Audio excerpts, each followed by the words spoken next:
Alf then dealt with astrophysics. The branch of MHD I'm talking about now is a way of generating electricity very efficiently, Cardwell went on, his tenor voice soft but perfectly clear.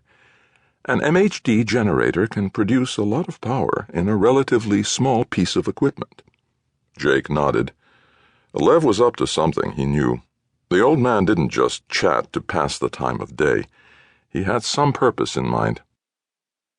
Jacob Ross had first come to the Van Allen Museum on a mandatory class trip when he'd been in middle school. None of the guys wanted to go to a geeky science museum, Jake included. But once the teachers got the kids settled into the strange, round, domed room that housed the museum's planetarium, the lights dimmed slowly until the place was pitch black, and then they turned on the stars. Thousands of stars sprang out of the darkness, with the faint, glowing ribbon of the Milky Way arching among them. Young Jake got turned on, too. Sitting in the darkness, watching the stars wheel in stately procession overhead, he became hooked on astronomy for life. He rode city buses to the museum every weekend. He scraped together enough money from his after-school jobs to buy a student membership. He attended the planetarium shows so often he began to learn the lectures by heart. And he discovered that the soft, clear voice that explained the stars in the darkness belonged to Dr. Leverett Cardwell, the planetarium's director. With some trepidation, Jake fumblingly asked Dr. Cardwell a question about his lecture one Sunday afternoon, out in the hallway, under the model of Mars, while the rest of the audience streamed past after the planetarium show had ended. "You've been coming pretty regularly, haven't you?" Cardwell asked the youngster. Surprised and pleased that the director had noticed him, Jake stuttered, Yes, sir." Thus began a lifelong friendship. Cardwell took Jake under his wing, opened the planetarium's library to him, helped him win a scholarship to the state university. And now Lev was talking about something called MHD. Magnetohydrodynamics, huh? Jake said. Walking slowly toward the bright yellow globe of the sun glowing above the museum's entrance lobby, Cardwell said, "There's a group of people in the university's electrical engineering department who are working on MHD power generation." Why is he telling me this? Jake wondered. But he knew he wouldn't have to ask. Lev would explain it to him in his own time. Jake had grown into a reasonably healthy young man.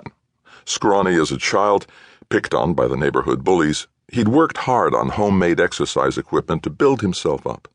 Now he stood just short of 6 feet tall, still on the lean side but solid. His hair was dark and unruly, his face too long and horsey to satisfy him. Even so, he'd been fairly popular with women and married his high school sweetheart.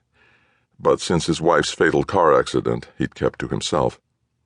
Leverett Cardwell was a tiny man, round-faced, balding, so neat and carefully groomed that some thought him effeminate. His large, round, slightly protruding owl-gray eyes always seemed to Jake to be searching, inquisitive. Jake had never seen Lev wearing anything but a gray wool suit, winter or summer, and a jaunty little bow tie. "I've been invited to a cocktail party by one of Frank Tomlinson's people," Cardwell said as they walked slowly toward the museum's entrance. Frowning at the seeming change of subject, Jake asked, "Isn't he the guy they say might run against Senator Leeds?"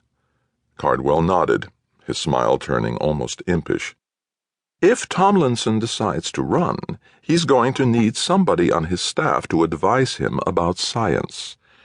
I think you could do the job very well, Jake." "Me?" Jake's voice squeaked with surprise. "I'm just an associate professor. I don't even have tenure yet." "Aren't you up for tenure this year?" Nodding gloomily, Jake answered, "Along with 5 other people, including a Hispanic woman. Besides, I'm the youngest. They'll give it to one of the others this time around." Nonchalantly waving a hand in the air, Cardwell said, "Maybe not. Maybe they'll surprise you." Jake made an unhappy grunt. "I think it would be a good idea for you to attend the Tomlinson party," Cardwell said. "Meet the man. Let him meet you." "I don't think so." "You've been keeping to yourself too much, Jake."